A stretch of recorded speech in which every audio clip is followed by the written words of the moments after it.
보실 하나님의 말씀은 신약성경 고린도후서 1장 1절로 11절의 말씀입니다. 신약성경 286쪽에 있습니다. 제가 받들어 읽겠습니다. 하나님의 뜻으로 말미암아 그리스도 예수의 사도된 바울과 형제 디모데는 고린도에 있는 하나님의 교회와 또 온 아가야에 있는 모든 성도에게 하나님 우리 아버지와 주 예수 그리스도로부터 은혜와 평강이 있기를 원하노라. 찬송하리로다. 그는 우리 주 예수 그리스도의 하나님이시요 자비의 아버지시요 모든 위로의 하나님이시며 우리의 모든 환난 중에서 우리를 위로하사 우리로 하여금 하나님께 받은 위로로서 모든 환난 중에 있는 자들을 능히 위로하게 하시는 이시로다. 그리스도의 고난이 우리에게 넘치는 것 같이 우리가 받는 위로도 그리스도로 말미암아 넘치는도다. 우리가 환난을 당하는 것도 너희가 위로와 구원을 받게 하려는 것이요 우리가 위로를 받는 것도 너희가 위로를 받게 하려는 것이니 이 위로가 너희 속에 역사하여 우리가 받는 것 같은 고난을 너희도 견디게 하느니라. 너희를 위한 우리의 소망의 견고함은 너희가 고난에 참여하는 자가 된 것 같이 위로에도 그러한 줄을 알미라. 형제들아, 우리가 아시아에서 당한 환난을 너희가 모르기를 원하지 아니하노니 힘에 겹도록 심한 고난을 당하여 살 소망까지 끊어지고 우리는 우리 자신이 사형 선고를 받는 줄 알았으니 이는 우리로 자기의 의지로 하지 말고 오직 죽은 자를 다시 살리시는 하나님만 의지하게 하심이라. 그가 이같이 큰 사망에서 우리를 건지셨고 더 건지실 것이며 이후에도 건지시기를 그에게 바라노라. 너희도 우리를 위하여 간구함으로 도우라. 이는 우리가 많은 사람의 기도로 얻은 은사로 말미암아 많은 사람이 우리를 위하여 감사하게 하려 함이라. 아멘. 기도합니다. 하나님, 우리의 시작과 끝이 되시는 주님의 이름을 찬양합니다. 주님께서 허락하셔서 우리의 생명이 시작되었듯이 주님께서 거두어 가시면 끝날 수밖에 없는 생명임을 잃지 않게 하여 주옵소서. 헛되고 무익한 것을 멀리하게 하시고 참되고 유익한 것만을 추구하며 살게 하옵소서. 선교사 복지주의를 맞아 기도드립니다. 낯선 곳에서 초대교회 복음 전도자들처럼 열심히 복음을 전하는 이들을 긍휼히 여겨 주옵소서. 그들의 몸과 마음을 늘 붙들어 주시고 그들의 수고와 헌신이 주님의 정하시는 때에 아름답게 열매를 맺게 하옵소서. 우리 주 예수 그리스도의 이름으로 기도합니다. 아멘. 코로나19 대유행 팬데믹이 전 세계를 강타하고 있습니다. 경험해보지 못한 어려움으로 모든 사람이 힘들어하고 있습니다. 여기에는 교회도 예외가 될 수 없고 특별히 한국을 떠나 타향에서 사역하는 선교사들은 그 어려움의 맨 앞에 있습니다. 선교지인 많은 나라들이 현재 무방비 상태로 고초를 겪고 있습니다. 한국을 비롯한 세계 많은 나라에서 오랜 기간 동안 모든 종교 집회, 예배가 금지되었습니다. 또한 지금도 온전하게 온 성도들이 모여서 예배드리고 교제할 수 없습니다. 방역 수칙에 따라 수도권의 교회들은 여전히 예배 좌석의 30%의 인원이 모여 예배드릴 수 있는 상황입니다. 지금은 정말 고난의 시대라는 표현이 딱 맞는 시대입니다. 선교사 복지주의를 맞이하여 과연 우리가 당하는 고난과 선교의 관계, 고난을 통하여 우리가 무엇을 배울 수 있을까를 생각해 보려고 합니다. 과연 우리가 겪은 고난이 우리의 신앙과 삶에 어떤 유익을 줄 수 있을까요? 혹은 고난이 과연 선교에 유익을 줄 수 있을까요? 첫 번째 기억해야 할 것은 고난은 우리의 의지와 상관없이 우리에게 온다는 것입니다. 성경을 통해 우리가 발견할 수 있는 한 가지 중요한 사실은 원하든 원하지 않든 고난이 우리 곁에 늘 있다는 것입니다. 위대한 전도자인 사도 바울은 본문 8절로 9절에서 힘에 겹도록 심한 고난을 당하여 살 소망까지 끊어졌다. 사형 선고를 받은 줄 알았다라고 말하고 있습니다. 하나님의 아들인 예수님조차 피해갈 수 없었던 것이 고난이었습니다. 겟세마네 동산에서 기도하실 때 자신을 반대하고 거부하는 사람들과 맞서면서 끊임없이 어려움과 싸워야 했습니다. 그렇다면 저와 여러분은 어떻습니까? 우리 가운데 고난과 어려움에서 자유로운 사람이 있습니까? 코로나 시대를 겪으며 고난은 이제 우리의 생활의 한 부분이라는 생각을 하게 됩니다. 요즘 들어 많이 하는 말이 포스트 코로나가 아니라 위드 코로나입니다. 코로나가 끝나지 않고 앞으로는 코로나와 더불어 살아가야 하는 세상이 되었다라는 것입니다. 고난이 끝나기를 기대하는 것이 아니라 고난과 더불어 살아가는 방법, 고난과 더불어 선교하는 방법을 찾아야 합니다. 두 번째 기억해야 할 것은 고난은 우리를 성장하게 합니다.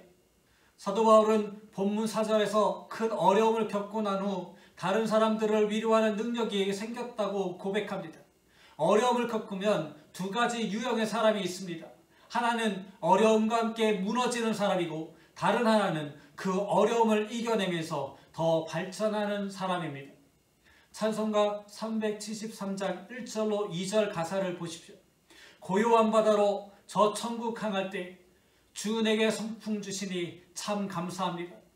큰 물결이 일어나 나 쉬지 못하나 이 풍랑으로 인하여 더 빨리 갑니다. 고난은 우리의 신앙을 훨씬 성숙하게 만들고 우리의 선교를 더 깊이 있게 할 것입니다. 사도행전 8장 1절로 4절을 보면 예루살렘 교회가 큰 박해를 통해 선교하는 교회가 되었습니다. 그날에 예루살렘에 있는 교회에 큰 박해가 있어 사도 외에는 다 유대와 사마리아 모든 땅으로 흩어지니라. 그 흩어진 사람들이 두루 다니며 복음의 말씀을 전할세. 고난을 통해 예루살렘 교회는 흩어지는 교회로 성장하였습니다. 인도네시아 선교사 한 분이 섬기는 교회 가운데 한 교회가 몇 년 전 큰 어려움을 당했습니다. 교회에서 예배를 드리지 못하게 되었고 지방 정부의 도움으로 임시 건물에서 예배를 드렸는데 이 일로 그동안 교회에 소홀했던 성도들이 교회로 돌아오는 일이 일어났습니다. 어려울 때 우리가 교회에 가서 자리라도 채워주자고 온 사람들로 인해 교회가 2배, 3배 성장하게 되었다고 합니다. 코로나 시대를 지나면서 교회는 더욱 단단해지고 성숙할 것입니다. 고난을 통해 더욱 선교에 집중하는 교회가 될 것입니다. 세 번째 기억해야 할 것은 고난은 하나님만 의지하게 합니다. 사도 바울은 본문 9절에서 고난으로 인해 자기 자신을 의지하지 않고 오직 하나님만 의지하게 되었다고 고백합니다. 자기 자신을 의지한다는 것이 어떤 것입니까? 자기가 가진 것으로 충분히 세상에서 잘 살아갈 수 있고 심지어 그렇게 신앙생활에도 더 나아 선교도 할 수 있다고 생각하는 것입니다. 돈이 많은 사람은 돈으로 모든 일을 할 수 있다라고 생각하고 많이 배운 사람은 자기의 지식으로 다 해결할 수 있다고 생각합니다. 또 세상 권력을 가진 사람, 경험이 많은 사람은 자기의 권력과 경험으로 무엇이든지 할 수 있다고 생각합니다. 우리가 어떤 것에 의지하고 사는지 아는 방법은 간단합니다. 어려운 일이 있을 때 가장 먼저 생각나는 것이 자기가 의지하는 바로 그것입니다. 코로나를 자기 의지, 곧 돈이나 지식이나 권력이나 경험으로 당장 해결할 수 있습니까? 코로나 사태를 통해 우리가 철저히 깨달은 것 중 하나가 인간이 아무리 뛰어나도 눈에 보이지 않는 바이러스에 의해 무너질 수 있다는 사실입니다. 이 말은 인간이 아무리 가진 것이 많아 잘난 척을 해도 결국은 인간을 만드신 하나님에게 돌아가야 한다는 사실입니다. 오직 하나님께 의지해야 한다는 것을 철저히 깨닫게 해준 것이 코로나의 고난입니다. 성경은 자기 자신을 의지하다 실패한 많은 사람들을 이야기합니다. 그중 한 사람이 야곱입니다. 야곱은 자기의 방법으로 승승장구하였지만 큰 어려움을 만납니다. 그리고 이 어려움은 야곱을 다시 베델로 가도록 합니다. 우리가 일어나 베델로 올라가자. 내 환난 날에 내게 응답하시며 내가 가는 길에서 나와 함께 하신 하나님께 내가 거기서 제단을 쌓으려 하노라. 하나님만 의지할 때 하나님이 회복시켜 주시고 결국 한 단계 더 성장하게 됩니다. 예루살렘 교회가 큰 핍박으로 흩어졌을 때 저들이 의지할 수 있는 것은 오직 하나님뿐이었습니다. 하나님만 의지하고 흩어져 선교하는 초대교회 성도들에게 회복의 역사가 일어났습니다. 오순절날 경험했던 성령 체험을 통해 받은 사명, 권능, 큰 기쁨을 회복시켜 주셨습니다. 네 번째 기억해야 할 것은 고난당한 사람을 기도로 도울 수 있습니다. 사도 바울은 본문 11절에 간구함으로 도와달라고 부탁을 하고 있습니다. 사도 바울은 전도에 필요한 모든 비용을 스스로 장만하였습니다. 그래서 누구에게 경제적인 도움을 요청하거나 다른 것을 요구하지 않았습니다. 그런데 딱 하나 기도 요청은 자주 하였습니다. 특별히 고난이 왔을 때 사도 바울은 늘 기도로 도와달라고 하였습니다. 그런데 본문 11절 말씀 가운데 우리가 주목해야 할 것 하나가 기도를 통해 많은 은사를 얻었다는 말입니다. 은사는 선물입니다. 은사는 하나님이 우리에게 주시는 선물입니다.